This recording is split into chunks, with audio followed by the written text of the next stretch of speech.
This is Monica Perez here with Daniel Natal, an ethicist, podcaster, writer, and more. Super fascinating guy whose knowledge is also fascinating, but I want to hear a little bit about him first. Hi, Daniel. Thank you for being here.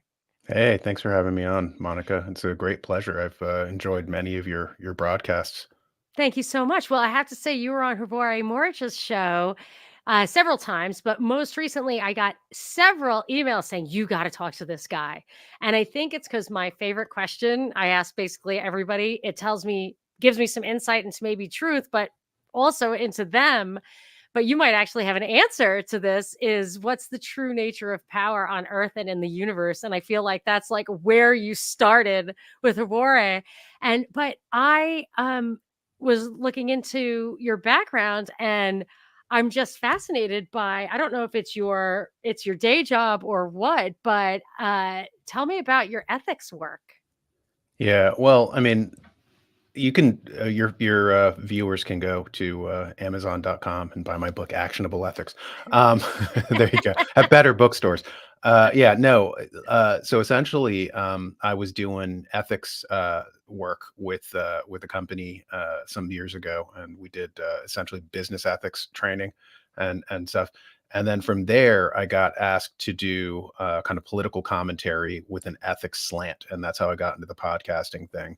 And I still do some ethics things. Like for instance, I do ethics coaching with kids, and give them little kind of training in morality and stuff that they lack. That the school system doesn't provide, their parents don't provide, the culture doesn't provide, and so I usually end up making little worksheets for the children and say, "Hey, there you go," and we discuss those, That's and I give them excellent. moral challenges and stuff like that. But yeah, but so essentially, I was asked by a magazine called The New American to do kind of political commentary, but through like an ethical like lens, and that's how I kind of got into political commentary, just kind of looking at how kind of global events are unfolding and seeing kind of putting them into a historical or philosophical or moral light, just because very few people do it from that angle. So, Yeah, I have actually a few responses to that.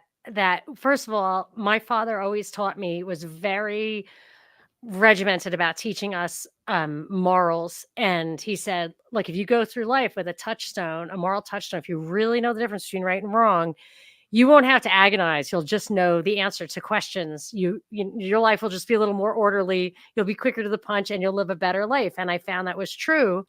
And then when I was on the radio, I had a radio show on like terrestrial radio, and it was a conservative show, a conservative channel. But I was by then already an anarcho-capitalist. I was like, I really don't buy into the Republican thing. I can't do that for you. I understand the Bill of Rights as a restraint on government. I can give you that. But I had to, they were like, yeah, say whatever you want. But it was important to them that I had a brand and I was just a libertarian. And what I found was the best way to do the job was every single issue that came up. And actually, Amash used to do this on his Facebook page for every vote in Congress that he made, Justin Amash, he would tell his constitutional grounds for it. But I would look at every question from a libertarian perspective, which I consider to be a moral perspective. Don't kill, don't steal was basically the basis of it. And it was just very easy for me to process through the news to know what I thought about it. And a lot of kids these days, my children, my teenagers, they complain that their classmates literally wait to find out what they're supposed to think about something. They can't really answer. They giggle if you ask them something. And then when you tell them the answer, then they spout it off. So that I found that interesting. And now I have an ethical question for you or something that happens to me. Tell me your response. sure. So when I was an investment banker for a while when I first got out of graduate school. Okay, And stop right there. That's unethical. We don't need to go any further. When you said no, investment, no, just that's kidding. no, Go yeah, ahead. no. Actually, I was a high yield investment banker, and I found that to be ethical because it was what did I used to say? It was a dollar earned, a dollar lent, a dollar borrowed, a dollar spent. I love that poem you wrote. Yeah. Yeah, I made that up because it's not fractional reserve. It's actually totally arm's length transactions, and you know what the risk is. There's all these security, it was like it was fenced in, so anything outside the system, you couldn't you would go to jail basically if you let anything escape the system. But if you just piss the money away, driving your business into the ground, well, then the debtor, the creditor would lose. But I used to write red herrings, whatever, prospectuses for these bond deals. And I remember like thinking like that doesn't seem right. This doesn't seem right. And I would say to my boss, like, this doesn't seem right. And he would say, never take he said, "First of all, if something doesn't seem right to you, call the lawyer. Tell me, but call the lawyer." And he said, "Never ever take any chances, never, hide anything, never whatever. But if the lawyer says that it's okay, then it's okay." And I agreed with that because that was the law. You know what I mean? That was the law. So everyone Yeah. knew it. It was a fiduciary duty. It was an arm's length thing. And if you violated that secretly because your own ethics are different, you were failing to serve your client, and you weren't doing the opposition any good because they know what the rules of the game are. Does that sound right to you, or how would you tell me, young Monica, how to handle it? Well, Susan Leoto, she's an ethicist, and she says that law is the lowest common denominator. Ethics actually asks for more, right? So, like, if you're just doing what's legal, because what's legal is not necessarily always what's moral. Like, if you're in a dictatorship and it is legal to persecute an Yes, ethnic yes. minority, or it is legal to, kind of, or even in our country, or it is legal to racially discriminate against people, it is still unethical, Right. even if the law allows you to do it. But I mean, but as a general baseline rule, he was basically teaching you an ethical precept in the sense of prudence, right? I mean, don't do anything if a lawyer tells you, don't just guess, or Right. don't kind of just supersede it with your own. So he was teaching you how not to get sued, and Right. that's part of ethics, right? And not Prudence. to take it on yourself too. Yeah, he was like, Yeah, "Don't take any yeah, chance." But I felt like because that was a contractual situation, mhm. and it was very clear what the rules are, like, that was your primary duty, was to abide by the rules that were agreed upon by everybody, and I thought that was okay. I didn't I don't know, like, I remember I had a Mhm. picture for the cover of the prospectus, and it was, like, a construction company, and he's like, "Have them clean it up." So I went to the, like, printer, and I was like, "Can you Mhm. make the tractors look better?" And they were like, "No." I was like, "Oh, wow, yeah, right." Yeah, there, Gotcha. there's a great book by Marjorie Kelly called The Divine Right of Capital, and she goes through a lot of these issues. And she's kind of on the politically on the other side of me, nominally, right? But she makes a lot of good points, regarding these issues. Like she goes through who was it? It was GM or whatever. It was the Dodge brothers, and they were no, it was Dodge brothers suing Ford, and that's when the precedent was set that the telos, the goal of a corporation is to make money for its shareholders, not for its employees, not for the community. Because Henry Ford Agreed, and wanted to. not stakeholders. Yeah, exactly. So Boo. Henry Ford wanted to pay his employees a much higher wage, and he was trying to kind of get the other business leaders to do that as well, to be humane. And then the Dodge brothers sued and then said, no, you're not there to help your employees, you're there to help the stockholders. And so ever since then, that has been the kind of baseline understanding. But with ESG and all these other things, they're starting to kind of get in pseudo morality, quasi, like fake moral. They call it paramorality, and the concept of political ponerology. When you're in Oh, yeah, I have a book called Political Phonerology. yeah, and exactly, and they have the paramorality evolves in a totalitarian state where it pretends to be morality, but it's actually not morality. And You know. I actually think when you get to those levels, stakeholders and all that, s so prone to corruption, hijacking, fraud, all that. That's why I fall out on the side, and I'm just a dilettante. I don't know what I don't scratch the surface on this, but I've read that the Platonic system was basically characterized the Dark Ages and the Catholic Church in the Dark Ages. I could be wrong, correct me, but my point is that Aquinas shifted us to Aristotle, and I always liked that better because I thought that puts the individual who has the ability to control the action in have full responsibility. And to put it more simply, like the welfare state requires force on you to give. but charity doesn't. It's internal. So anyway, we could launch our conversation on that because the Dark Ages is where you started. Well, What a I've got a fascinating friend named conversation. Rebecca. My friend Rebecca is a Catholic who's watching. Hi, Rebecca, if you're there. So Rebecca and I have all these conversations about Catholicism, and we were talking about how you know the Middle Ages was essentially a Platonic system in insofar Oh, as you had, yeah, insofar as you had a priest class that wasn't married. So nepotism was kind of taken off the table. yeah, they pulled the best out of the families and Yeah. made them the little, yeah, went to Well, back philosophy then, school. yeah, back then the Yeah. church or the government was like the third branch of government. We usually think the third branch of government is the people, but no, it was actually the church. It was the aristocrats, the king, and the church.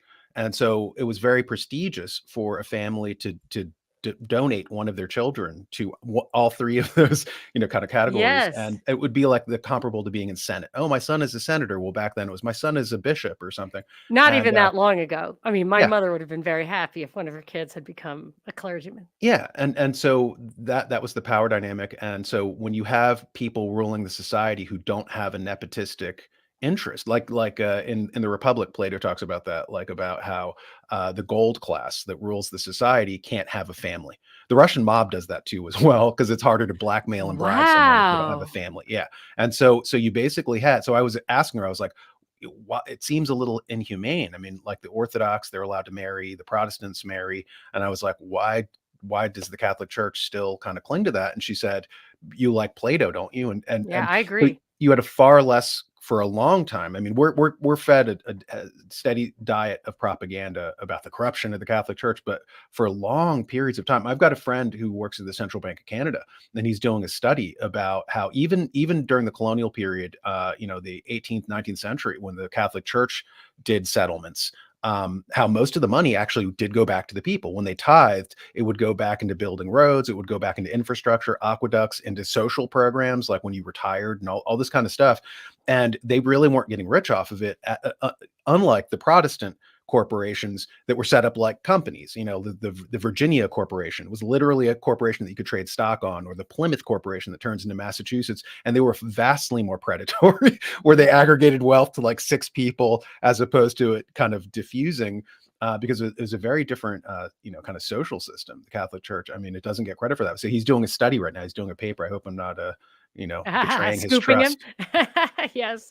Well, I've never been sympathetic with the cause of wanting priests to get married because it's just a distraction. I mean, that has to be your number one. Yeah, you can't be working towards the future of your children at the expense of the children that you are entrusted with in the church. But so, Trump, Trump.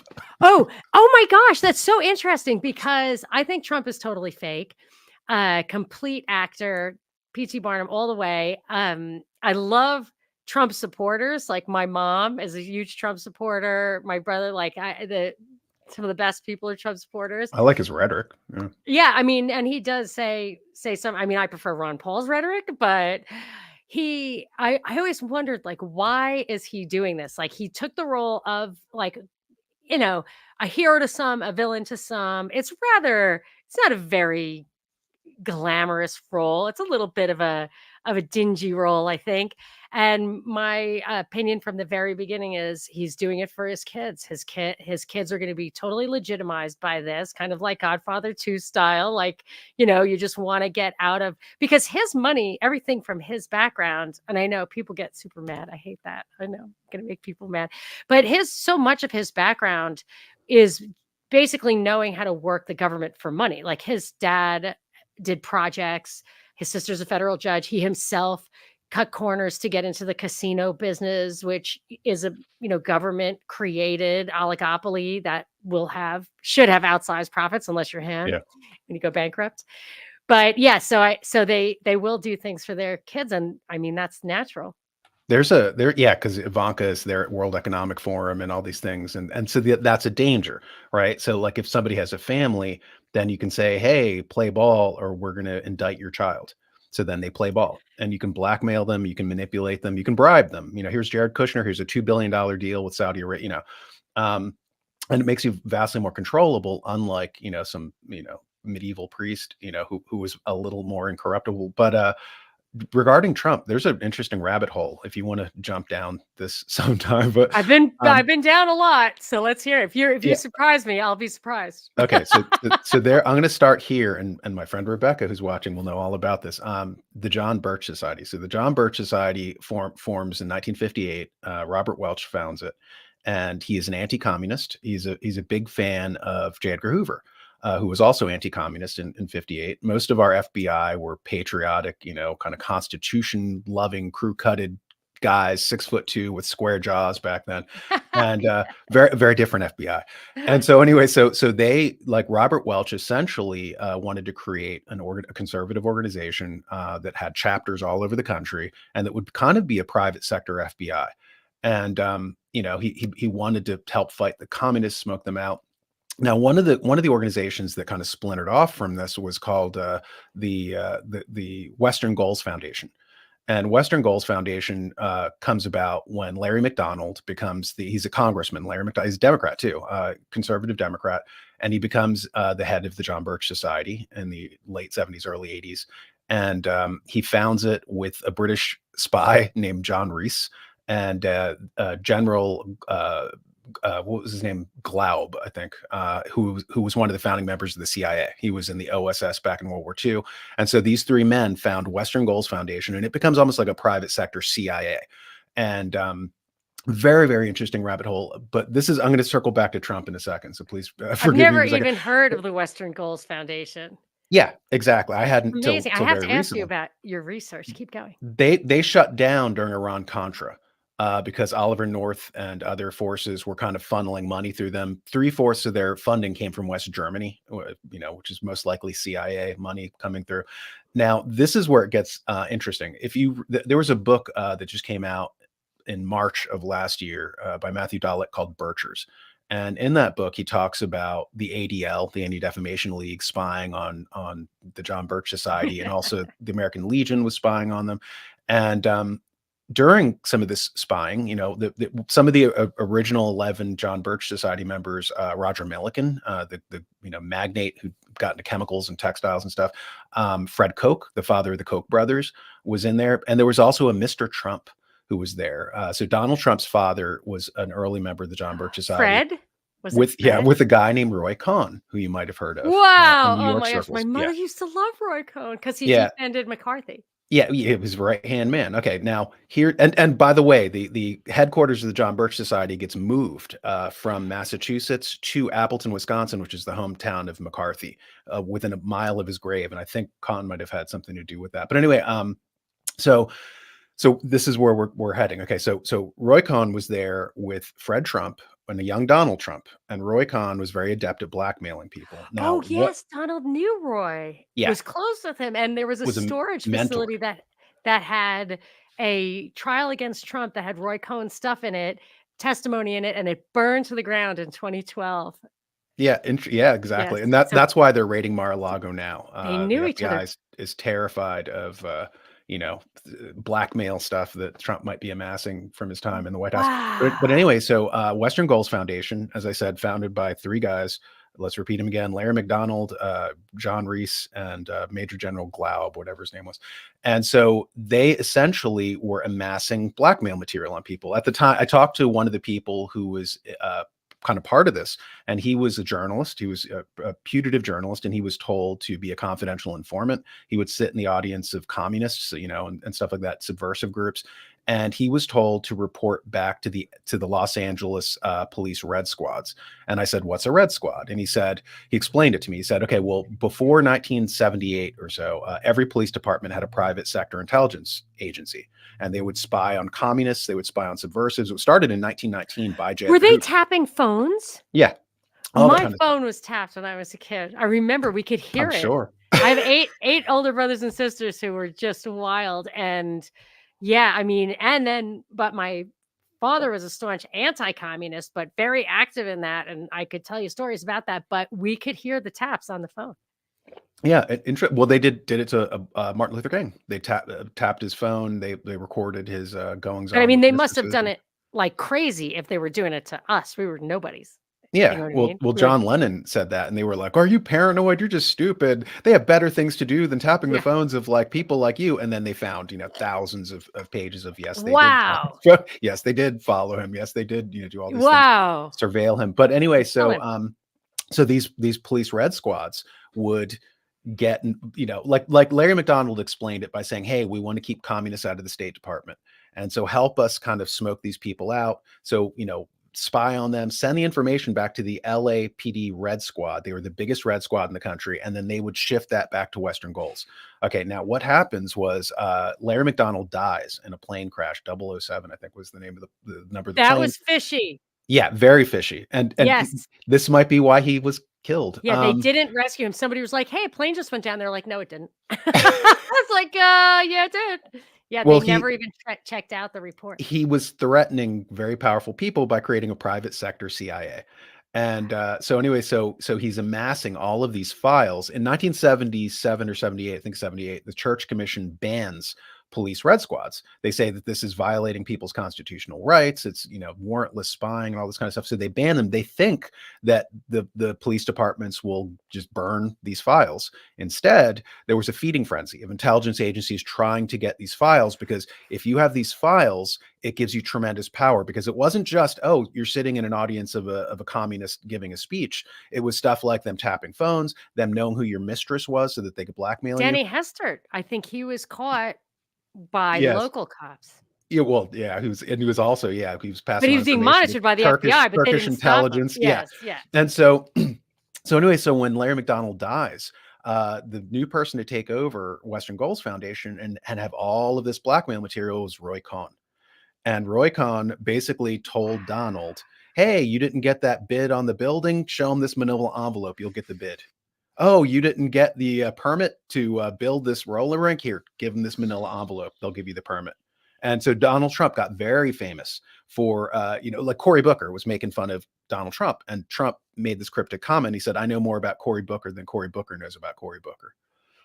So he's very famous for, if you walk into a room with Donald Trump, he's already seen a dossier of you. He knows everything about you, your net worth, your connections. And he's been trained from the time he was very, very young by Roy Cohn. That's So probably yeah, why he doesn't drink, because you gotta keep, really loose lips. But yeah, he so doesn't want to be filmed. where would that information be? Like, how I mean, Roy Cohn's long dead. Where Mhm. Donald Trump, like, has it, you think? Oh, that's what you're saying Mar-a-Lago could be about. That seems a little that Yeah, Mar-a-Lago thing seems so fake. Oh, but you're saying it had a reason. Why do yeah. that? There was It no real wasn't reason about to do it. national security. It was That I about figured, him but yeah. amassing, like Donald Trump was like, "I won't take a salary." There was I've told, one of my friends about this. Like there was a TV show about where you live, right? The Shield, about the Rampart scandal in the 80s with the LAPD and stuff. And one of the seasons, the MacGuffin for the show, for the series, was a box of blackmail material. And that box of blackmail material was worth more than its weight in gold, because you get Right. so much more money off of being able to blackmail Right. judges, being able to blackmail the local aldermen, mayors, all this kind of stuff. And I mean, the Donald yeah, Trump has gotten away with, I mean, I'm not gonna say murder, because I actually never heard that for him, but he has gotten away with well, I guess, I mean, if being president always involves being a murderer, I think. But yeah, I do. So, and I would be interested in what you have to say from an ethicist's point of view. But yes, it's been weird, from the casino thing to, like, even his building.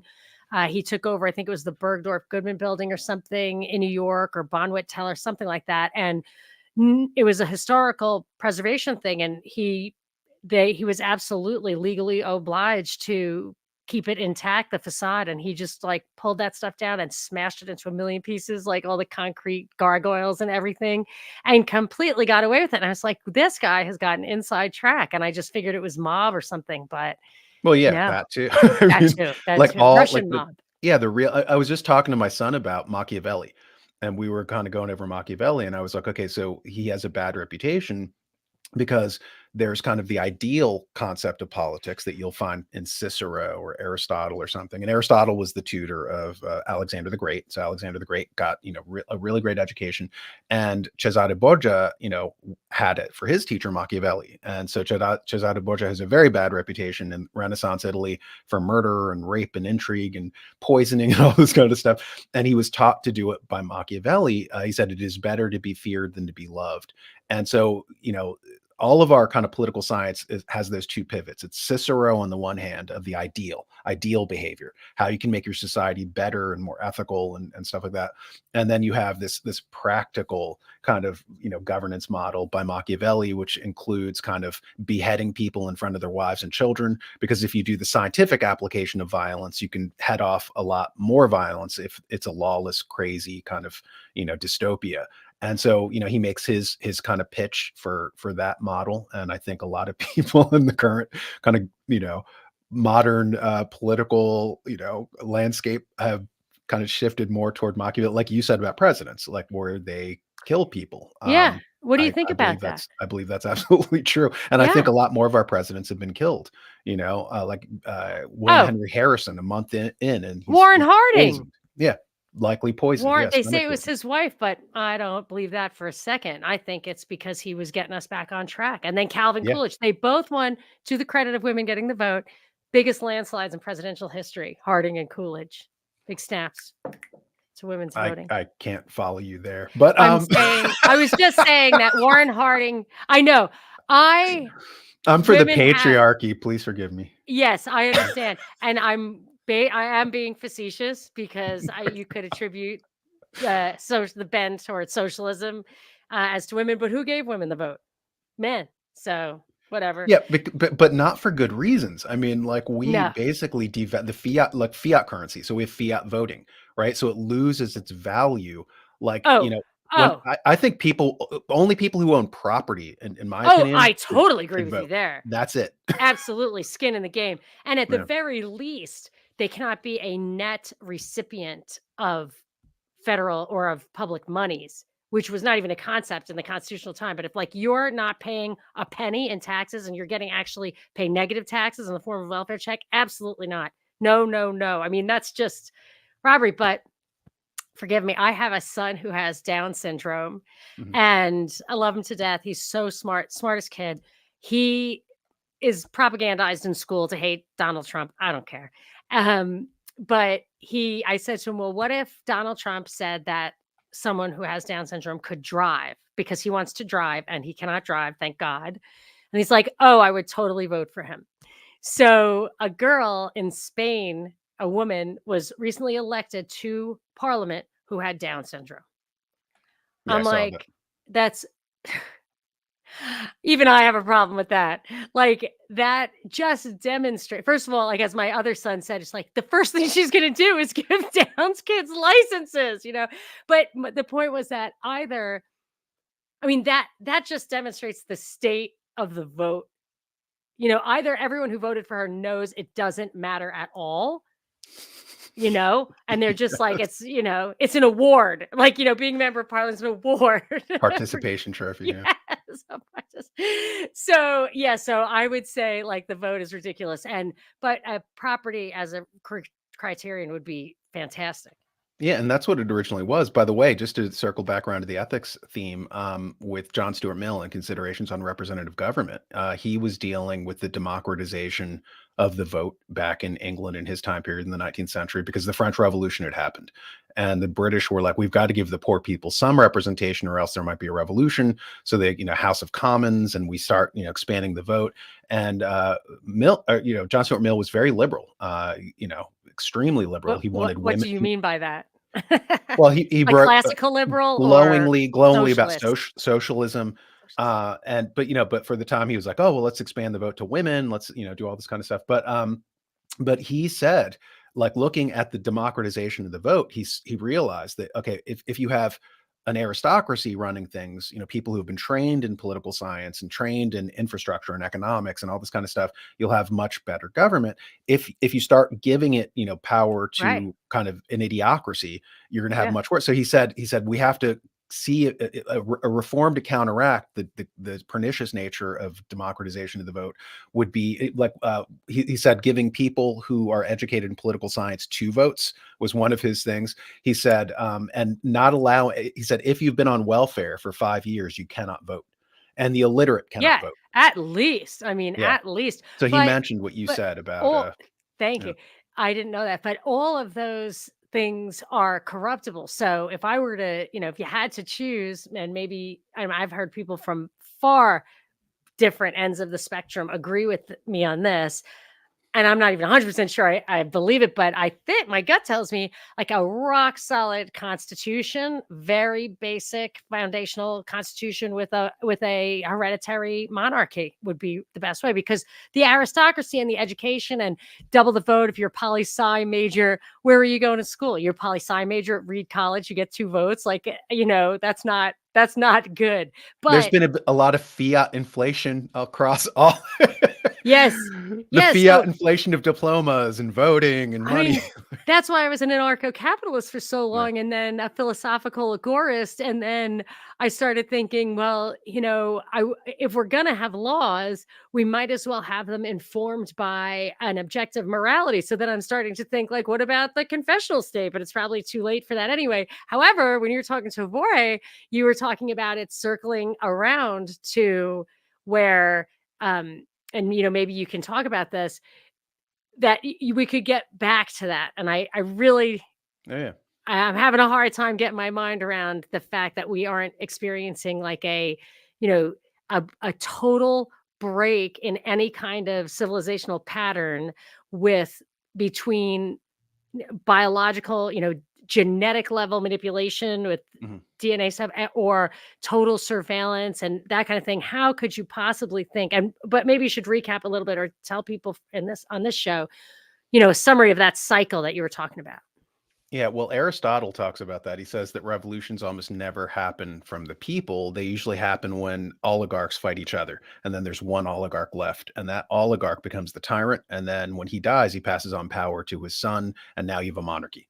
And so, like in the Roman Hmm. Republic, it started. They were a monarchy, and they had 7 kings, and the last king was Tarquin, and Tarquin was killed by a guy named Brutus, and then the aristocrats took over, and it was a very similar process What in England, year by the way. What year? ish are you talking about? Like Tarquin, 200, BC, BC. yeah, 300 BC, around that time period. But anyway, so yeah, So the end of the Roman Republic, was that around? I'm a little sketchy on it. I dropped out of high school. yeah, well, I did. but anyway, and like I was about to say. Oh, and by the way, I just found this. I was just doing the audiobook for Vilfredo Pareto, the economist, the Italian economist, and the Pareto Roman. optimal Pareto? Yeah, that How fun is Pareto that? principle guy. Yeah, and so he wrote a book called the Mind and Society, and I just finished volume 1, recording volume 1 of that. And that will be available soon at better Great. stores near you. Yeah, send me And links to all this, and I'll put it in the show notes at monicasdeepdives.com. yeah, there you go. But yeah, so he was talking about like how the Roman calendar before Christianity was AUB, right? And it was ab urbe condita, which means from the founding of the city of Rome. So like Julius Caesar AUB he would have been born like 625 Nice, AUB. yeah, That was because what it the was calendar. 800 years, right, Yeah. from when Tyler. And but anyway, so what usually and Pareto, by the way, it's funny that I mentioned him because he's very famous for the circulation of elites, like these concepts. So what typically happens is you have a king, and then people get sick. He becomes a tyrant. Like all forms of government degrade, right? Aristotle says there's 3 basic forms of government. Monarchy degrades into tyranny, aristocracy degrades into oligarchy, and republic degrades into democracy or mob rule, Ugh. socialism. He considered, yeah. Yikes. And We're at the bottom of the barrel. yeah, and so when the king degrades into a tyrant, people will kill him, and then you'll have a bunch of aristocrats, and then eventually there's and they'll call it a republic, right? And it'll be ruled by mob families essentially, because back then republics were not. Women, slaves, foreigners did not get a vote. It was the rich guys. It was the patricians who ran. That's what a republic was in Greece and in Rome and in Carthage and everywhere else. So you had these rich guys, rich mob families, the patricians. They ran the society, And then, eventually they kill each other until there's one left. And then you go from a republic to a tyranny to a monarchy, and it just keeps doing the circle. And so we're in that period right now where we've been under an oligarchical rule for quite a while. And right now we may be in the process of them attacking each other, and then What is the oligarchy? Do you mean like politicians versus corporatists, or corporate, internecine fighting among the corporation, the corporatocracy? When you say oligopoly, are you talking about Republicans and Democrats? Like, what are you no, talking about? the level above them, the level above corporations, the level above banks, Oh, where so those. like Chucky 3 versus the Rockefellers? Yeah, well, yeah, like junior partners in the oligarchy. Yeah, so I mean, and this might make us circle back to Hervoye Moritz when I was on him, and we were talking about feudalism, the age of feudalism, Mhm. and it started just for your audience. I'll say you Yeah, already yeah. heard this, Repeat.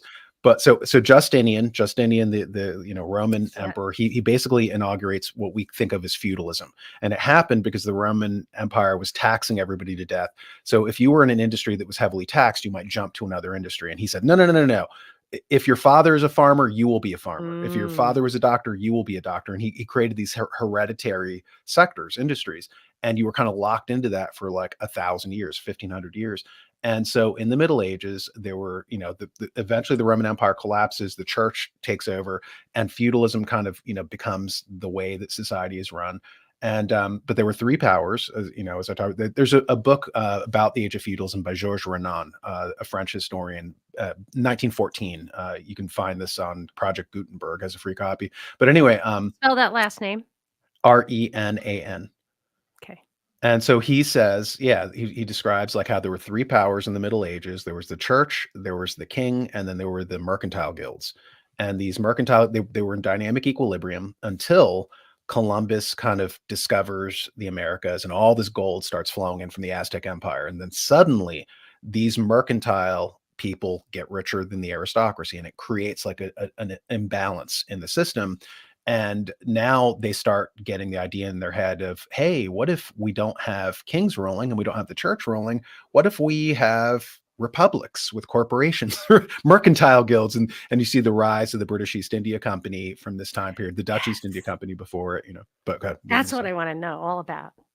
That's Yeah. the that because I asked the question, "What is the true nature?" We can talk about the true nature of the universe in the universe. By the way, what's your answer to that? God, no God? Is he Catholic? God, yeah, and he's clearly Catholic, but and he has a long white beard Is too. God Catholic? That's what we say in our house. Are bears Catholic? Yeah. Um, so okay, so now let's talk about the true nature of power on Earth. In Mhm. this country, in the West. Like, I loved what you said. Oh my gosh, when you said that in that battle of the cycle from going from the church to the nation state Yeah. to Yeah, the so for 1,500 corporatocracy, years, yeah, the church rules. the Russia And China thing was just blew my mind. So make sure you end up there. well, oh, I don't know, Or you want me to you just tell you? So what it yeah, was you said the battle that we're seeing now, which I really puzzle over the battle with Russia and China. I'm like, they're not good guys. They're not, we are clearly bad guys in this battle, but they are not good guys. Like, what is going on? We help them, we create them. What is going on? And you said that the only difference is that they want still for the nation state to rule, and our fearless leaders, are already fully corporatocracy, and we've gone on to the next level. And we're trying to, they're resisting that. Maybe I'm wrong, but yeah. that was an interesting way of thinking of where the divergence is. Well, I'm using basically there was a woman I interviewed named Penny Kelly, and she said that, for 1,500 years, the church rules, and then for 500 years, the nation state rules. And then after the nation state, you're gonna get corporate rule, and that's the new organizing For principle how long? that's happened in the West. She said she says it doesn't last very long. Collapses because it doesn't have a spiritual center, right? Like, so she said, like during the church, if you suffered, you were suffering for God. It had some kind of spiritual, thing. Clearly Catholic. Let's hope he's not a Scientologist. Yeah. No, no, I'm not Scientology. Although Xenu, I'm sure, is listening. God, I think they're worried about God being a Scientologist. God is Yeah, not a Scientologist. yeah, no. But anyway, so where was I going with that? Oh yeah, so How long does the corporatocracy work? yeah, Was so the my corporate talk. So question. she was explaining that there's a spiritual component and a church-run society. In a nation state type society, there's still patriotism. There's some spiritual component, Right, but there's a under family of nation of ethnicity in that. You were well, saying yeah, I like mean, you that's the care about your decline. community, you care Yeah. about your fellow man and stuff.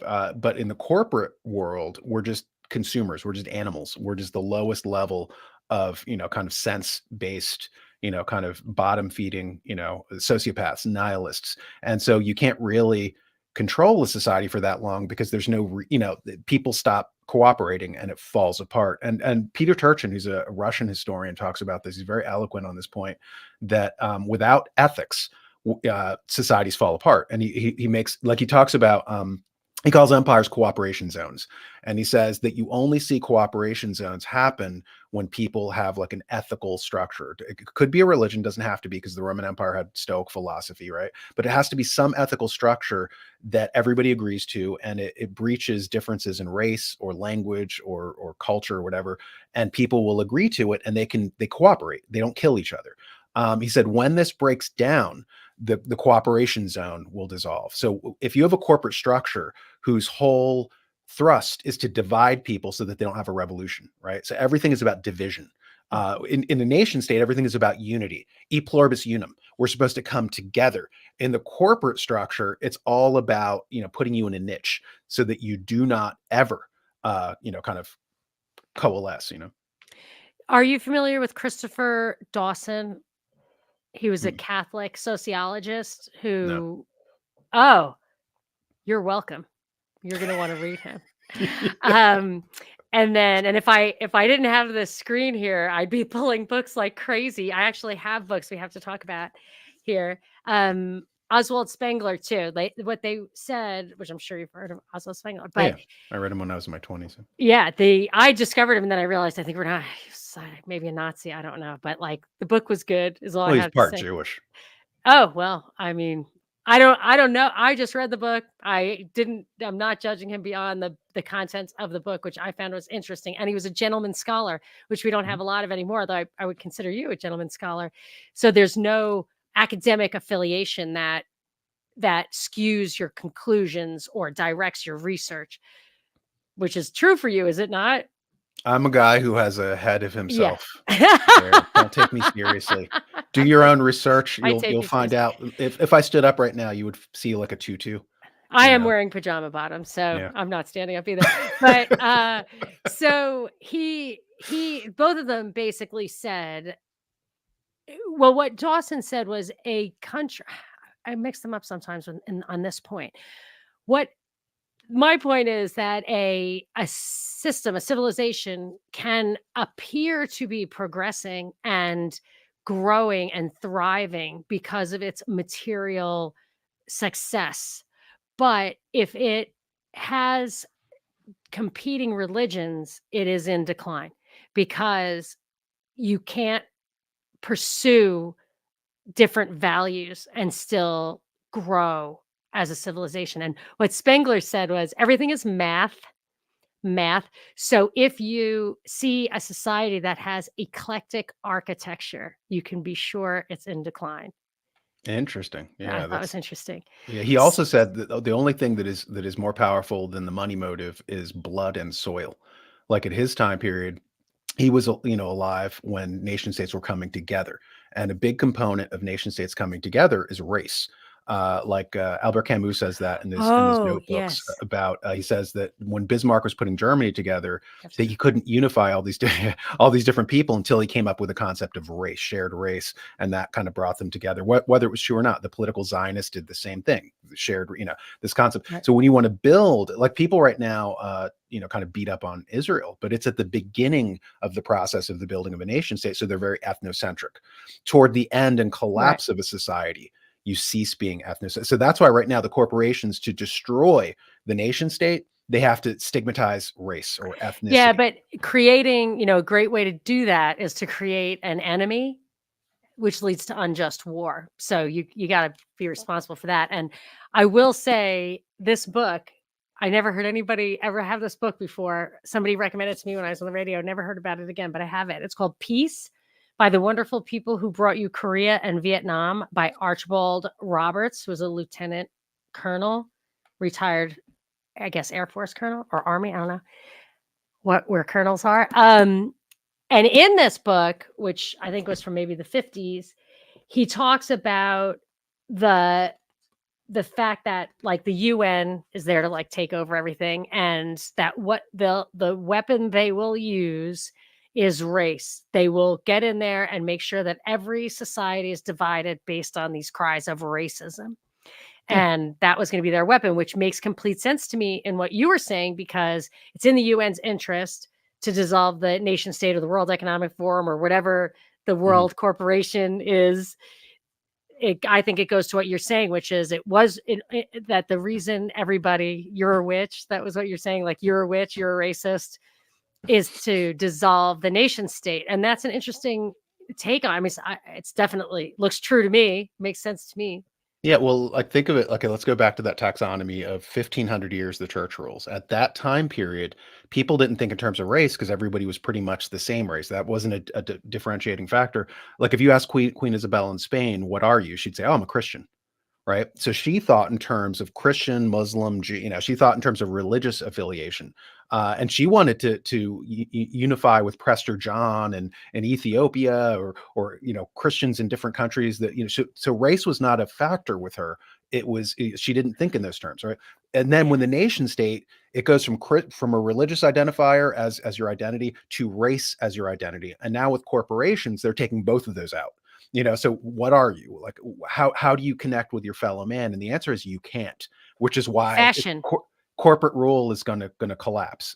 There's nothing unifying us. I mean, it's What did you say? fashion. Fashion? Fashion. Yeah, I'm not kidding. Fashion. Like I'm not fashionable. But it's fashion that connects I see the kids, like they dress the way they want you to think about them.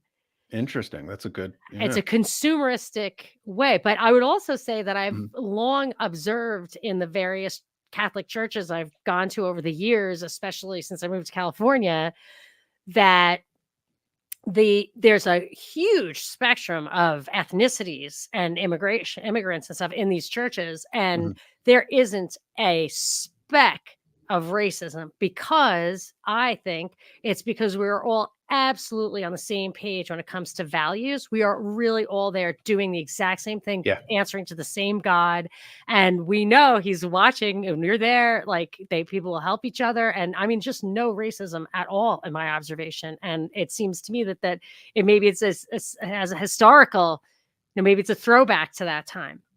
Yeah. Well, somebody wrote a question. Did the church Yeah. rulers, political rulers, and now corporate rulers have the same people or same social class in them? I don't get the question, Yeah, I'm not sure. semi-collegiate. The question. Semi-collegiate, please rephrase the question. Thank Yeah. you. I'll get Or to it. yeah, just put a little elaboration in there. Yes. But yeah, but that goes, what you were just describing goes back to what I was saying, or Peter Turchin was saying, that you need a common ethical structure, and people who are on the surface different, they can find a commonality where they won't fight and kill each other. Like the Roman Empire is very ethnologically heterogeneous. And Marcus Aurelius even talked about that. He was worried about Yes. fractures in the empire, like, in the time period before Christianity. He said, we have to create a state religion, something to unify all these disparate peoples. And he came up with something called Sol Invictus, which is the invincible sun. We will worship the invincible sun. So he created this fake top-down religion, and then later on comes Mithraism and then Christianity.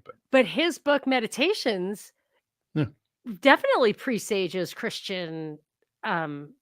many Christian principles, in my opinion. I couldn't believe that he wrote that before Christ.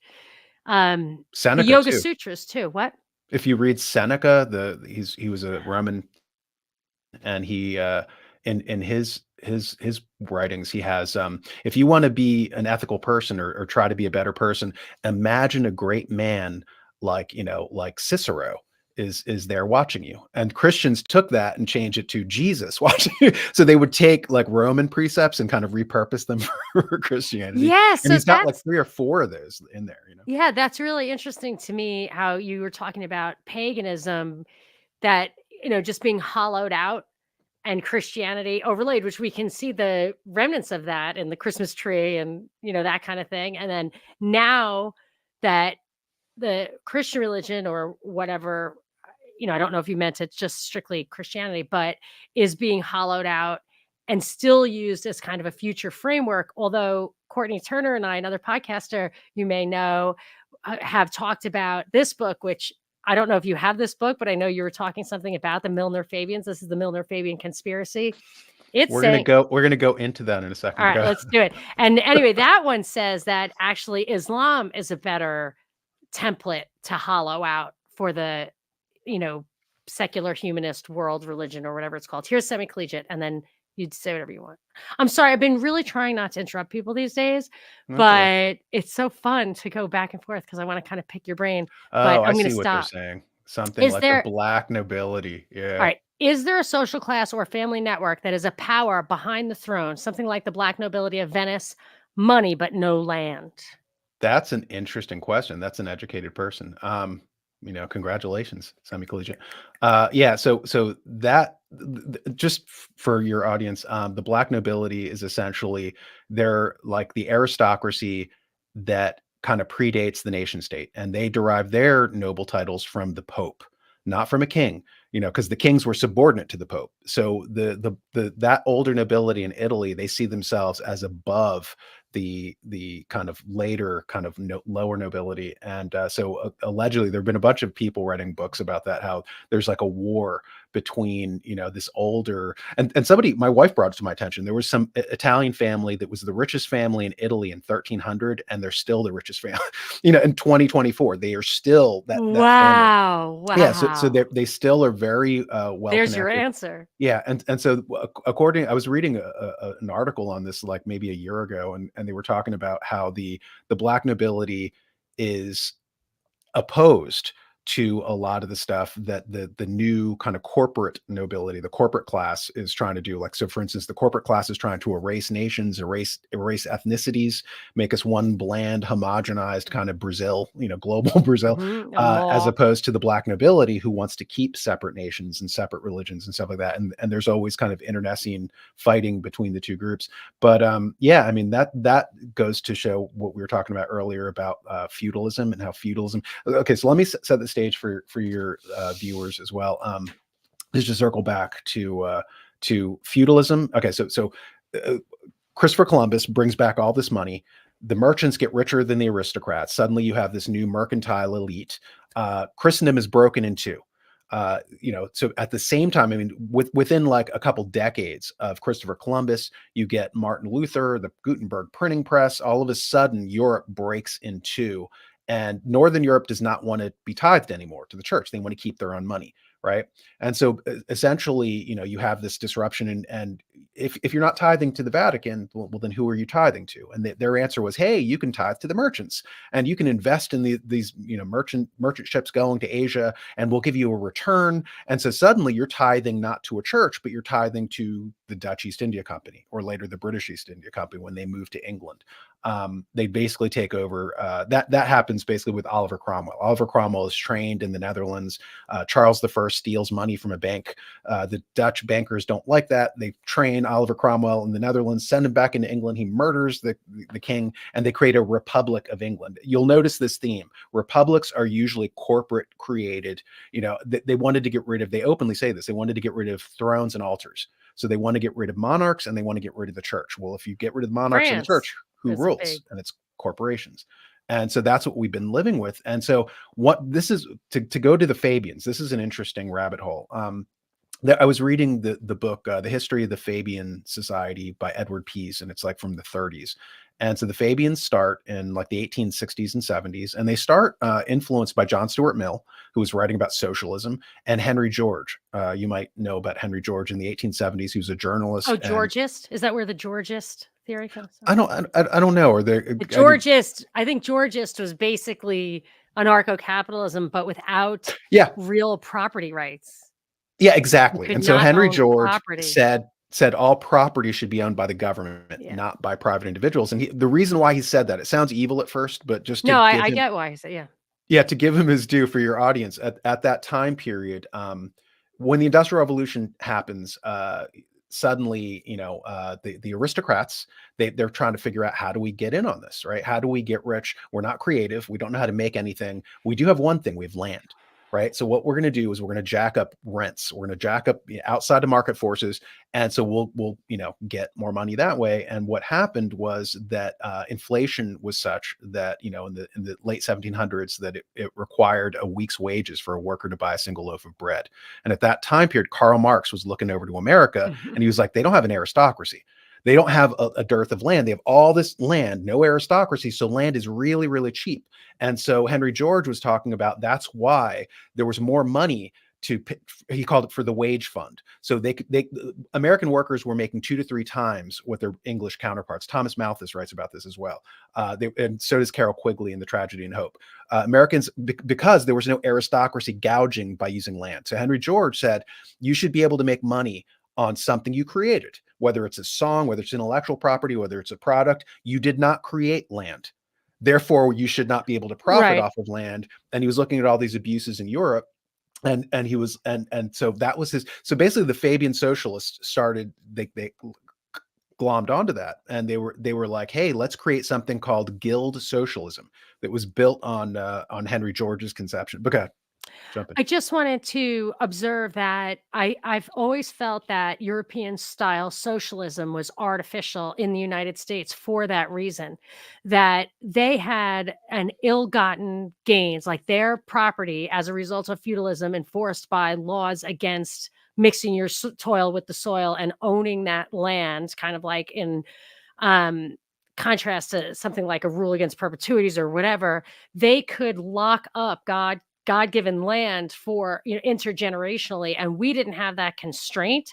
So so I felt like socialism in Europe was a way to address that, to say, look, we don't even need to take, outright communism, you take the land. With socialism, you don't need to take the land, but you guys have to pay a very high tax on that land because we can't figure out who really gets that title, and all these peasants will never have a chance. I mean, you guys have owned it for 500 years. Still to this day, people own like cities, the squares in the city of London, or London, not city of London, for hundreds of years. And there's just no way to tap into that. It's too late. But here we don't have that. So we don't have that. Like, what's the answer to title being, a legacy of ill-gotten gains of land, of limited land? We don't have that. So we shouldn't have that's why I feel like all European socialism is imported. Yeah, that's an interesting concept. I mean, like, I had a German friend come to America, and he was like looking at all, like, my uncle had a 2 or 3 acres. His front yard is 2 or 3 acres. He's like, this Yeah. is unheard of in Yeah. Germany. You open the door and Where there's would you just a get it? sidewalk. Yeah. Yeah, Where would you get it? you have all this land. And I mean, we were giving land away, like the Sooners, Yeah. right? Hey, go to Oklahoma, we'll give you free land. That was unheard of in Europe, where land was wealth. But then we edged into where, industrial production was what, the time period changed from mercantilism to capitalism, although there's still that fight going on. Who's going to rule, the capitalists or the mercantilists? And Well, right it's now that we think of as globalists or mercantilists. the Articles of Confederation versus the Constitution could be seen as the ags versus the mercs. Yeah, I like that. That's a very, yeah, very good. Okay. So federalism, that concept of federalism, that was imposed from England, right? So Alexander Hamilton, and you had all these agents from the Bank of England. Like Hamilton immediately wanted to impose, not only write a new constitution where they create a new monarch, figure, which they called the president, that didn't appear in the Articles of Confederation, but he also wanted a central bank. And so he creates the first Bank of the United States, 80% of whose stock was owned by the Bank of England. So basically, it allowed them to get an economic foothold. That new constitution allowed them to get an economic foothold over what had been the American Republic. So the American Republic ended with the Articles of Confederation. By the way, for your audience, the earliest presidents, Washington, John Adams, Jefferson, all of them referred to the early United States as the Confederacy, because it was under the Wow. Articles of Confederation. They called it the Confederacy. It made sense. So in the Oh, that's Civil War, when the great. South called itself the Confederacy, it was a reference to the Articles of Confederation. They were trying to keep the old republic. And then there was this new federal system. And what this book addresses, by the way, it's called Dream Worlds of Race, by Duncan Bell. He's an English historian. And he talks about global federalism, right? And so the Fabians were promoting this global federalism concept, where they essentially wanted to reintegrate the United States into the British Empire. And so they were doing that. And what they wanted to do, what's interesting about full circle. I know we're running out of time probably, but No, no, I can go over if you they can. okay, yeah, I'm fine. Can you? But so they essentially there were four people in this book that essentially wanted to reintegrate the United States, like Alexander Hamilton was trying to do, reintegrate the United States into the British fold through economic means, through treaties like NATO, and it was Cecil Rhodes was one of the main proponents of this. Yeah. W.T. Stead was another guy. H.G. Wells was another guy, and Andrew Carnegie, who was he's the monopoly guy, right? And so Andrew Carnegie, who was born in Scotland, his father was a victim of the Industrial Revolution. He was a Luddite, a literal Luddite, wanted to break the machines because he was a weaver. They were starving, so he knew want and starvation, and so it kind of radicalized him. When he comes to the United States, he was very sympathetic to socialism, even though he was like the richest guy on earth. Yet he was, and he spent 30 years of his life trying to reintegrate the United States into Britain, right? 30 years creating what Duncan Bell calls Anglo world, where you're going to have a joint United States and England kind of take over. And the Fabian socialists were some of the architects. H.G. Wells was one of the four main figures, kind of intellectual tacticians on that. And so the Fabian socialists back in the 1870s, they said that they wanted to veer us away from capitalism back to guild socialism. Now, remember what I said, we started in feudalism with the guilds, the mercantile guilds turned into modern corporations. So they want to take us into neo-feudalism, or what they call the guild socialism, where you will own nothing and be happy. Sound familiar? It Right? does sound So there's familiar. two strains of Fabian socialism that lead to that WEF phrase, you will be happy and own nothing. They said that number one, the you will own nothing part, that's from Henry George. You will have no property, the government will take care of the property.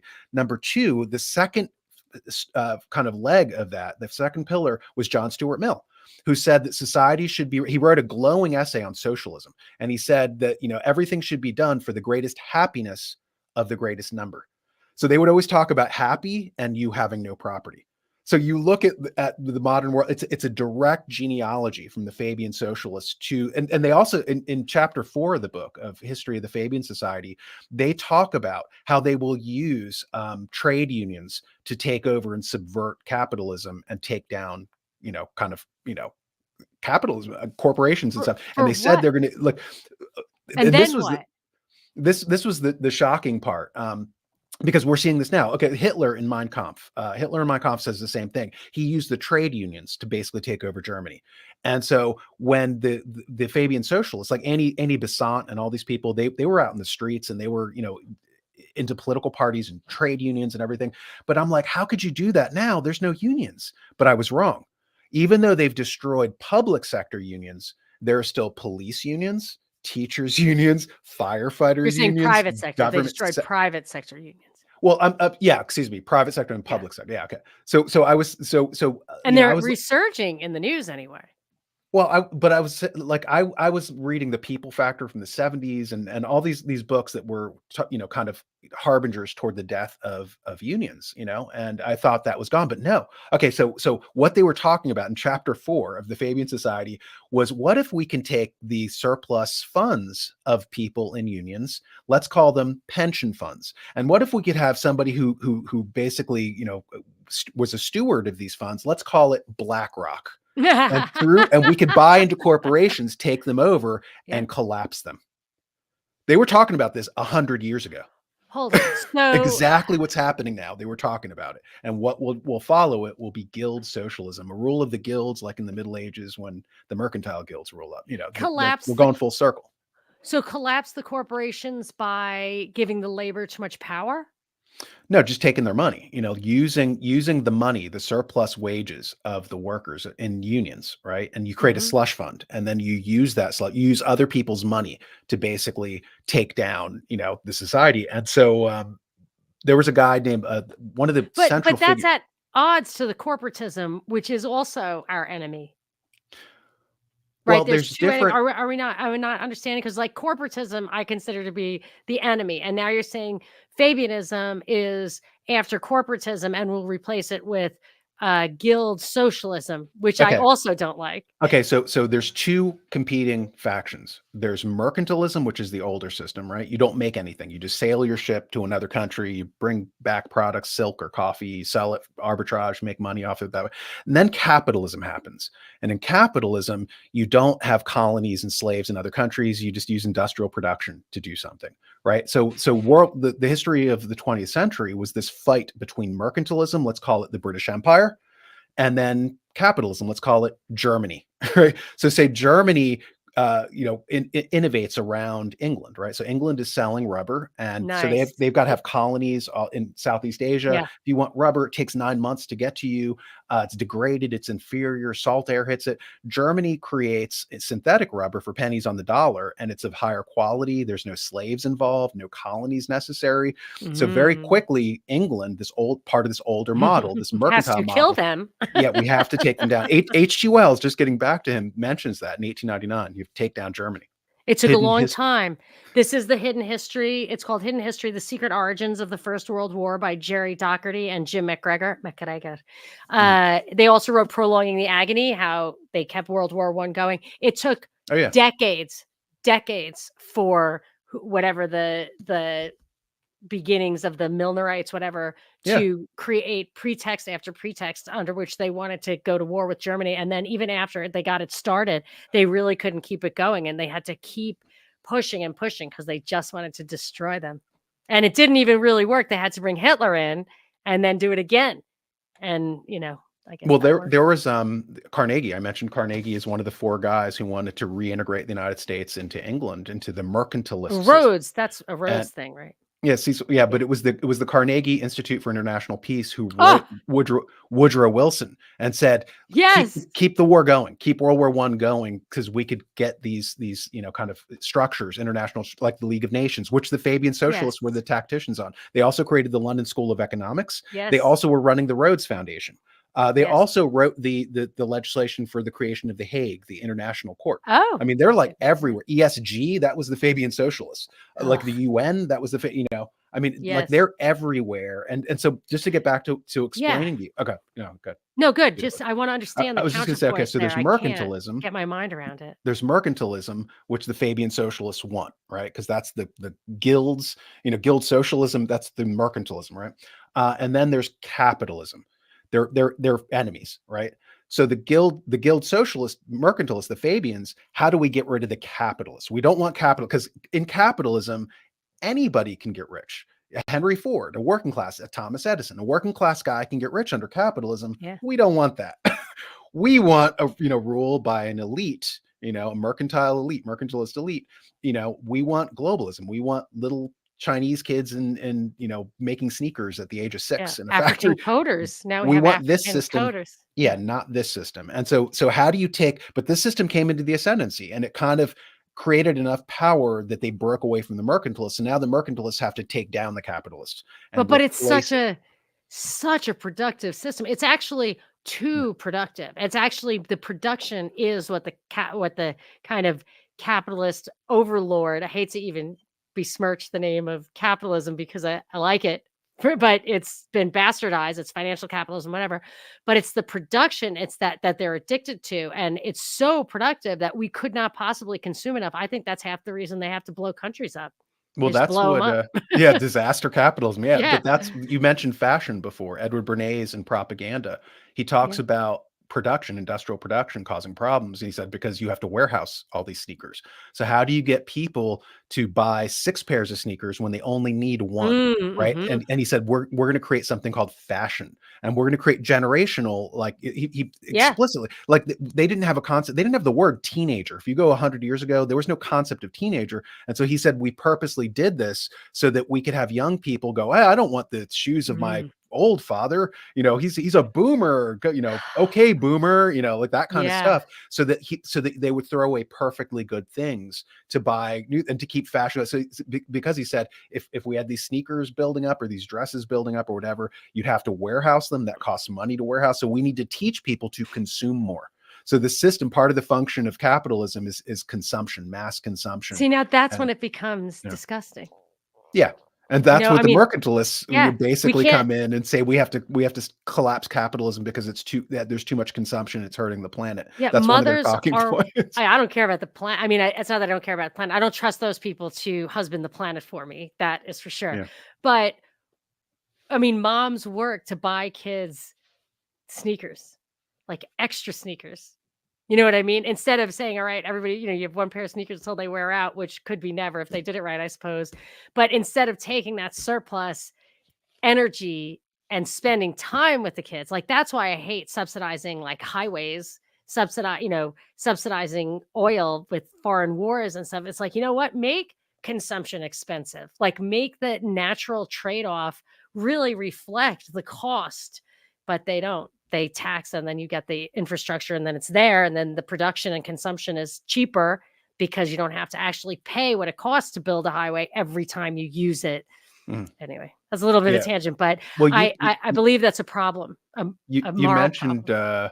what's his name, or a precept from John Locke and two treatises of civil government. He talks about in chapter 5 about when you mix your labor with the soil, it becomes Mhm, property, right? So mhm. there's that component. It becomes an extension of you, an extension of your will is now once you've cultivated land. Like if you just find random land, you didn't do anything to it. You didn't make it Yeah. yours. But that's actually a Roman precept. Vilfredo Pareto talks about that, like when you add your labor to something, it becomes your property. And Yes. so he talks about in chapter 5, John Locke, he talks about, like, for instance, the invention of money, of gold coins. Gold coins basically can last for billions and trillions of years, right? They're not gonna disappear. And he said that when we had barter, you wouldn't tend to overfish because true wealth is not money, like Adam Smith says. Money Mm. is a unit of exchange to Oh, acquire wealth. excellent. But yeah, but he says, so real wealth is water or wheat or land, whatever. Yeah. But these things rot. They're subject Yeah, to the but you laws of wouldn't entropy. overfish. That's genius. I Yeah, love because it that. would rot. So you would only get what you actually needed. But when you got gold coins for the first time Oh, and you could wow. amass wealth through gold coins, now you're prompted to So a overfish. You're store of prompted to be. value is a moral hazard. Yeah, exactly. Wow. And That's so I mean, mind-blowing. I would like to get I think Ezra back to that. Pound said that. You can't quote him because he was a Of course, you fascist. can quote Ezra Pound. I love Ezra Pound's He's such work. a good He's a writer, great, great poet. poet. Yes. Eustace Mullins. Yeah, he It's told. ridiculous. I mean, it really sucks that he like and I looked into it, it's like he probably got railroaded. It's like, nope. I think he like literally went to Italy to be a Yeah, fascist, but his poems are his even his prose, even the stuff he wrote from prison, whatever, this insane asylum was just beautifully written. yeah, he was a genius. He Yeah. was not, and you have to remember too, just for your viewers, if we want to get judgmental about any of these people, because they're always kind of selective. Like they'll show you, oh well, Ezra Pound was an anti-Semite. Okay, Mm. well, so was everybody else. Yeah, So was everybody. Roosevelt. So was like Yeah. Eleanor Roosevelt. Read some of her quotes. On these things. So was Woodrow Wilson. Or like going back to Roosevelt, he wouldn't shake Jesse Owens' hand. Hitler did. But FDR would. Wow. You We know? wow, So that yes, is so we have these shocking. heroes and they selectively Yes. You yeah, can't read do that. Yeah, you can't do that. From MLK to Thomas Jefferson, if you're gonna you throw the baby out with the bathwater. they're But right-wing extremists and it's like as MLK. It's like all, yes, all of them had views. Like, okay, well, and I behaviors. suspect Abraham Lincoln Behaviors. wasn't for gay marriage.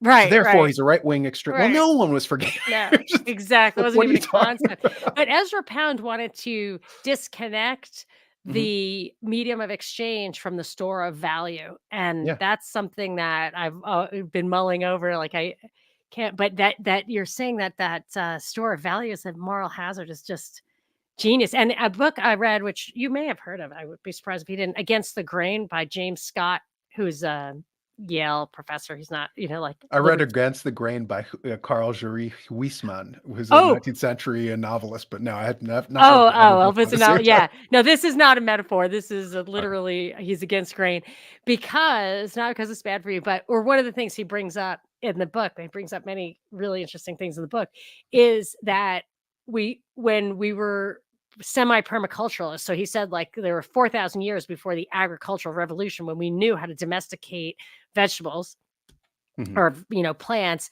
and we didn't do it like we didn't grow crops like that. We just cultivated little gardens of Eden or whatever, you would take the weeds away from strawberries that were growing, but you didn't go out of your way to plant rows and rows of strawberries for thousands of years, he said.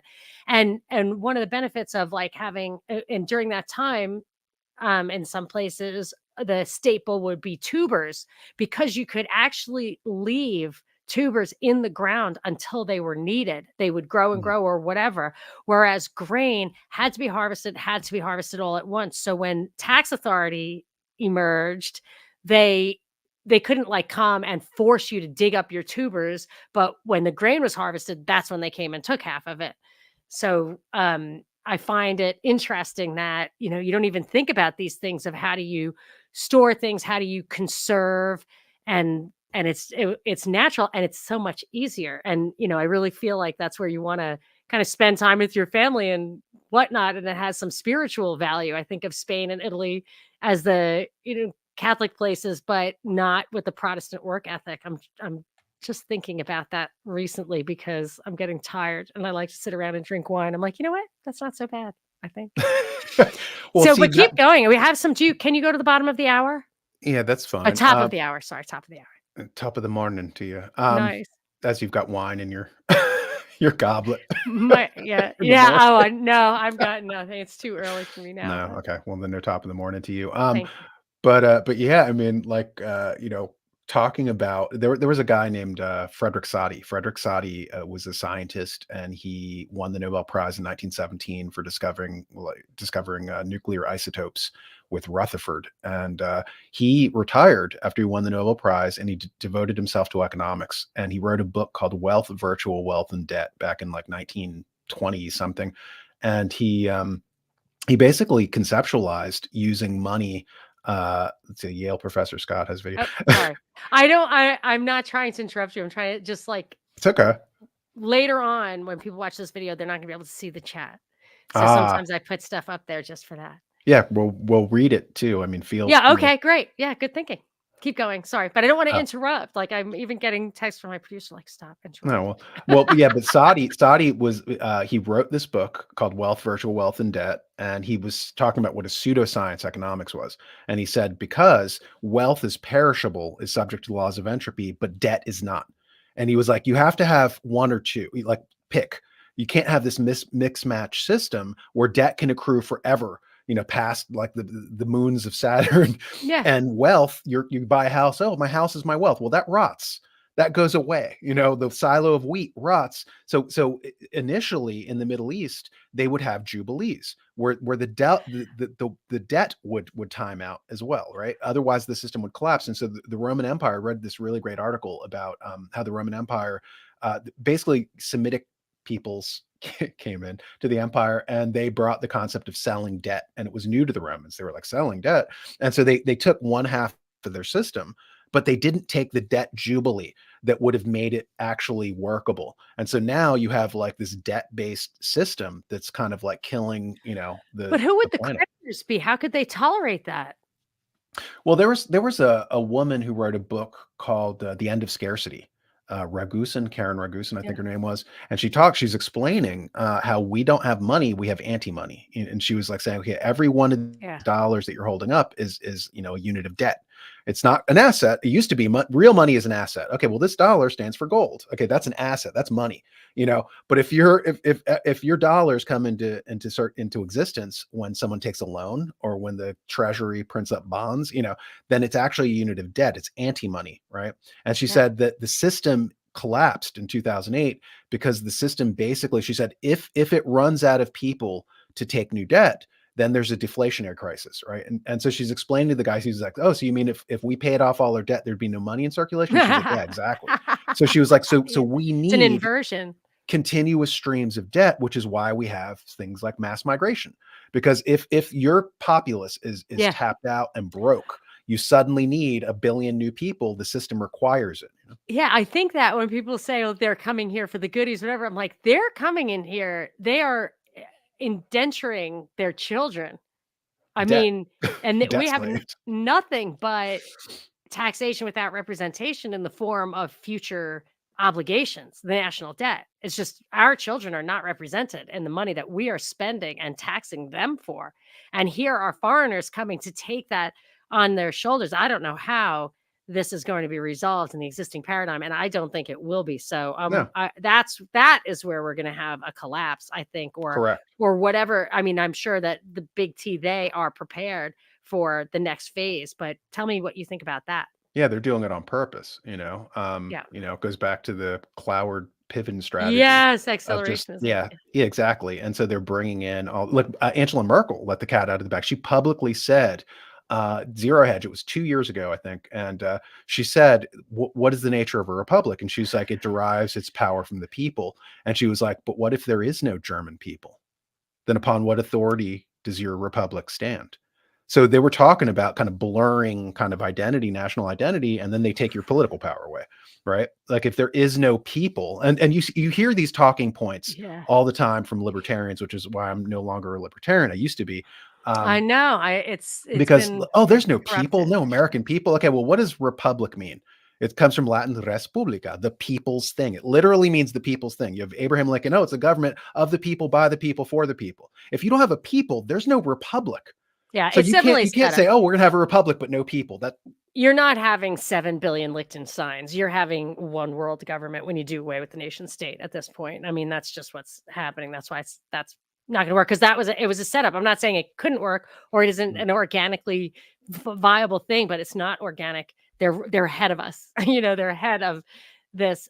But so when I think about your hopeful thought that this there is collapse baked into this progression, I worry, as I said at the beginning of our conversation, I worry about real fundamental changes like DNA drugs or transhumanism. I don't know if that's even realistic, but a lot of people think that it is. This like asset corporations, natural asset corporations, or like total surveillance, like all these things that make me think that these cycles we're in a paradigm shift and the cycles can't continue. yeah, we're in a transitional period, unfortunately, and it's going to be very, very dicey. But we win, but not in a kind of good way, Yeah, because yeah, we win because it does collapse, which is what they were after. correct. Yeah, The right. people, like I said, historically, republics were not run by, regular Joes. It was run by, rich people, kind of a political class, or monarchies. We're also not a party to that. Like I always thought as a kid, when they talk about the people, they're talking about us. No, when they talked about the people ruling things, they were talking about aristocrats. You're not a party to that contract. You're a serf. You were never a party to that contract. But there were times in history when the people get more freedom, but it's usually after a mass death event, like in the The plague. 1300s, the Black Death comes to Totally. Europe. Yeah. Yeah. And when that Black Death comes, Then you get suddenly your wage increases. correct. Because exactly. So there's fewer people. The aristocrats need people to work the land. So then they're willing to give you political rights. Okay, we won't rape your daughter anymore and droit de seigneur, right? Look that up. Droit de seigneur. They had the right, the nobles had the right to deflower your daughter. Oh, I Um, know. that went away. Yeah, you got Yeah, you got the I vote. Yeah, but it only happened because people became more valuable because there was a mass extinction event. Right. And so that's typically on the other side of that, normal people get more political rights. And so if we're going through transhumanism and if we're going through all these, there was a general and he talked about that. If there was an EMP and the electricity got turned off, he said within 90 days, a third of the United States would be dead within Dead 90 days. So because the we're always on supply the there's cusp of supplies? hmm? Because of supply interruption Yeah, or, exactly. like, Well, freaking yeah, killing each other? supply chains go down, Lord of and the then Flies or yeah, so supply chains go down, and then predators basically in the cities they start turning on vulnerable populations. One of those vulnerable populations are going to be like old people who would be dying anyway because they can't get their medicines because well, the they supply already chain did goes that. down. Yeah, Yeah. so you COVID was start the seeing this pattern of predation and murder and rape and pillage, and so yeah, there's going to be mass extinction, and but on the other side of that. And the elites know this too. I mean, because they study history, they study cycles. And by the way, I did a great interview with Joseph Farrell, and he was telling me that the government has like this department of cycles that Herbert Hoover instituted, and it's still there. And they study cycles of everything, like the mating habits of honeybees, or economic cycles, or astronomical Wow. cycles, and they see patterns. Pattern You know, recognition, yeah, yeah. pattern recognition, That's and predicting the future. yeah, and so rich people, yeah, rich, very wealthy hedge fund owners, they get that data Yeah. and they, Gee, I make was just lots of trying to money. do that on the fly. Like, "Hey, I've seen that before." Yeah, That's what we're doing, right? Isn't yeah, that what we're trying to do? check out my interview with Joseph Farrell, and he'll give you the exact name Wow. of that organization See, that does. now I have to go through and listen to this entire conversation and write down all of the references, unless you know what they are, if you can remember, but I sincerely doubt it. I have a big question for you. I have 2 questions. 1, I wanna make Yeah, sure you sure. got to everything that you wanted to talk about, and if not, let's do a part 2. So think about that for a sec. And then I have this other thing, which is about freedom, about we started this conversation about like voting only if you have property. And I think of plebs and plebiscites. And when I've told my listeners this many times, but it's relevant in different contexts right now, which is when I was on the radio for through Obama, it was 8.5 years, whatever years it was, like, or 9, 2011 to 2020. And during that time, mostly it was Obama, but it was also Trump. And when Obama was in office, everybody was like criticizing him for not obeying the Constitution, but it was because it was a Republican channel. When Trump was in office, not a lot of people, a lot of people didn't criticize him for disobeying the Constitution. And it made me realize that they people, even people who I thought were really solidly ideologically sound, were easily swayed by just the right combination of, rhetoric and propaganda. And it really took a chunk out of my kind of faith in humanity, like my belief in the people. And I wonder how you think about that. I mean, democracy or constitutional monarchy, or like rights of people versus their ability to self-govern. Is it an education problem? Is it a capacity problem? A legacy problem? Like, can you, if you can even understand my question, can you give me some thoughts? Yeah, it is. Yeah, you're right. I mean, people get so caught up in teams, and that's my team member, team red or team blue, and they overlook the bad behavior if they're on your team. And yeah, so we saw a lot of that, Operation Warp Speed, and Team suddenly they're Orange. It was Team yeah, Orange. yeah, Yeah. and they'll go for things that they wouldn't go for if somebody from the Right. opposing political party. But if it's their guy, then suddenly oh, Nixon is opening up China. Oh, so since he's a conservative, then I guess it's okay to I call it the contrary law of democracy. Like, it Mhm. will take a Republican to bring in gun control. It will take a Correct. Democrat to bring World War III. Nikki Haley. Yeah, Nikki Haley, who wants She's so she's pretty. a I wish I didn't look Republican. like her. Like, oh, you don't look anything. Oh, good, thank you. You're much prettier. Yeah, Nikki Haley is predatory. But anyway, but you got me off track. Sorry, I'm I sorry, I know. No, but I yes, wanted people are team oriented. I wanted to hit this point too about the people, and so historically, what tends to happen is you have aristocrats, and those aristocrats turn into oligarchs. They degrade from an aristocracy to an oligarchy, right? And then they're not the best people in society anymore. They're just the richest. And so that's when it's an oligarchy, according to Aristotle. And they'll usually come out against the king, and they'll say, okay, well, the king, you're richer than any one or three of us, but all of us together are richer than you. We have more soldiers than you. And so if we get together, we can take over the king. And that's what the reference to fascism, the fasces. If Mm, like, you can break one twig, but if you have a bunch of twigs together, tied together, then you can't break them. And I always thought that was a reference to we the people, right? I thought, oh, that's a yeah. reference to the people sticking. No, it was a reference to the aristocrats sticking together, the oligarchs against a king, right? And That's so this happened great. in England with King John gets taken out to a clearing. The aristocrats put a knife to his throat. They say, "You're going to sign Magna Carta. You Mhm, don't get to do the law anymore. We do the law, and we're going to create a House of Lords. mhm. And now the power will shift from the monarch to the oligarchs." and now we're gonna call it rule of law, but it's really rule of lawmakers. And now we're the lawmakers, and now we're in charge, not you.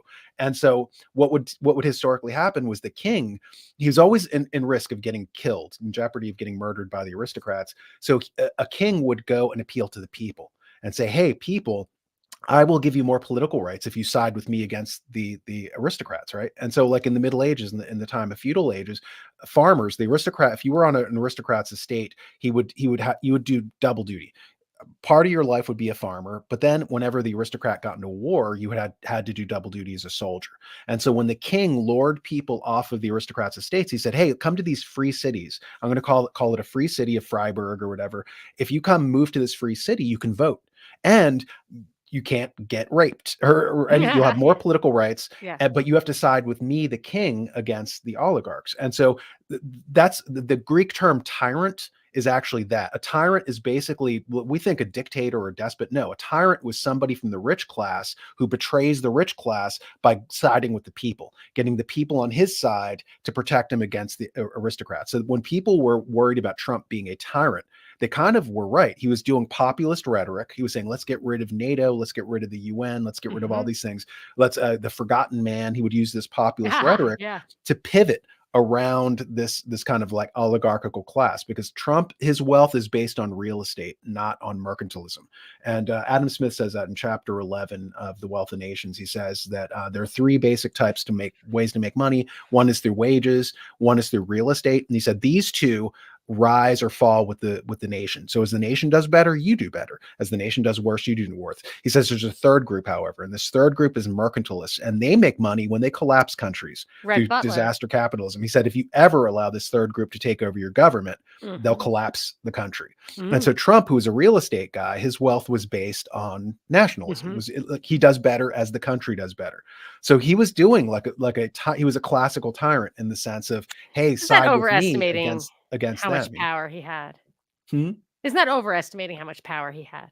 Oh yeah, of course. But I'm just saying, I understand. like some of the rhetoric, but this is going to happen again. We're right now we're in an oligarchical period, and what they're afraid of, what they're terrified of, is one of their numbers breaking off and making that populist appeal, whether it's Trump or whoever else, it doesn't matter. But that's eventually going to happen because it's happened historically, where one oligarch gets the people on their side to take out the other. But they kill those people. Yeah, correct.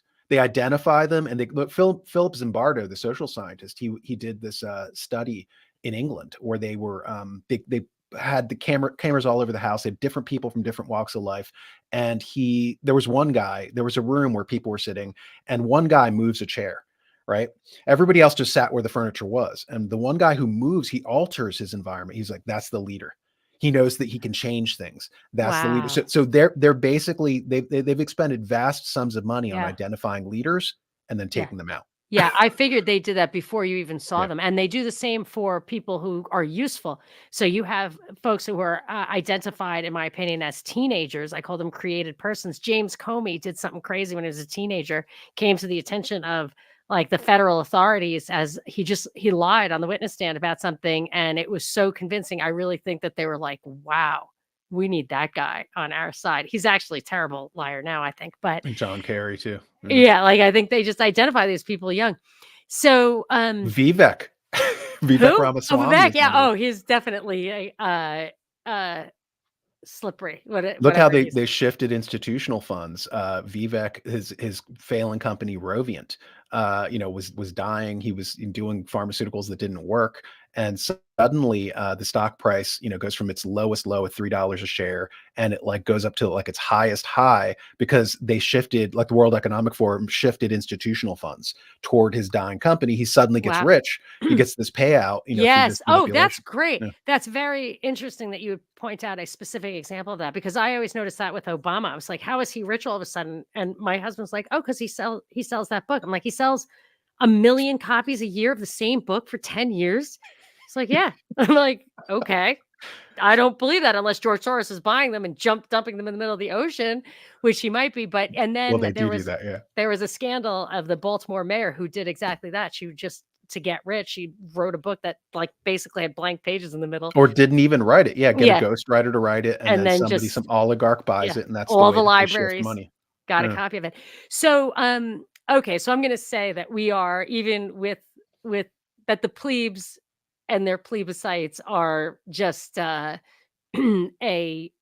function, like a second order function of these powers, and that's that. But we still deserve dignity and liberty and the ability to behave morally and the responsibility to do so. Like, I hate welfare because I feel like it takes away the opportunity to do what we're supposed to do, which is develop spiritually through charity and stuff like that. So, I'll take that. And so tell me, is there anything else that you wanted to talk about, um, now or in an upcoming episode? Because I probably didn't We let can you we can do an upcoming drive episode, the show because at I, all. I'm like chatty Cathy, and Daniel needs to shut up now, and No, Monica is prettier and smarter. no, I'm supposed to be quiet the entire time, but I was trained as a radio person, so I don't think about let the other person, not formally trained as an interviewer. I just want to chit chat all the time. You're awesome. No, you're awesome. Oh, I love your content. thank you. Yeah. I love to have the conversation. So hopefully, if I just don't call them interviews and call them conversations, then I will not disappoint. But yes, let's do more. Let's do more because I love your brain. So okay, tell people where they can find you. Monica, my eyes are right here. Don't look here. Don't look here. Look here. That is great. I really love that. And for audio listeners, he pointed to his skull, his noggin. His bald head. Yes, beautiful. Like I just want to, peel it and lick his brain. So Oh, no. that You went too far. metaphorically. So let's do it again. But Okay. I'm going to actually go through this and try to find all of the references that you made and put show notes and Monica Perez show. No, sorry, not yet. I'm shifting my URL, not yet. monicasdeepdives.com, and tell people where they can find you just across the board and your books and everything. Yeah, well, like I said at the outset, go buy Actionable Ethics at Amazon.com or something, or you can find me on YouTube. Just look up the Daniel Natal Show. You can see me there. And that's it. Find me on Twitter. Or find me through a legal summons. Nice at Daniel Natal, DANIEL NATAL 18. Is that your Twitter handle, or are there Yeah, underscores? I don't know. You know it better than I You do. I don't don't know? even know my Twitter handle. There you go. Daniel Natal 18. Yeah, Are there 17 other that Daniel Natals? It's not a that's common name. outrageous. All right, I I have to refuse check to that. accept We that. can't. Yeah. No, no, no, no. I will not let you go until we It absolutely is 18. Yeah. Okay. confirm Okay. that there's no Sounds familiar. underscore or anything in there. Sounds familiar. So your thing though, I found your show on YouTube. It's the Daniel Natal Show on YouTube, but do you also put that up in the podcasting feeds?